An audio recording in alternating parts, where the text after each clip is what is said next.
Well, in the Chinese culture, today was all about celebrating a new year.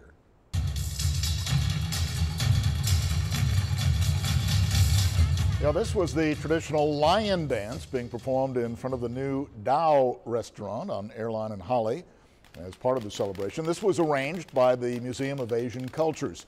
The dance is believed to bring good fortune, part of the authentic celebration aimed at showing the public just how the new year, is observed. Chinese New Year is just like our Christmas or New Year for family to get together.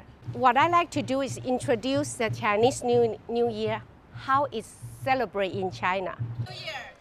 And you're getting a bit of a taste of that right there. This year, by the way, 2019, is the year of the pig, which we are told is a symbol of wealth in Chinese culture.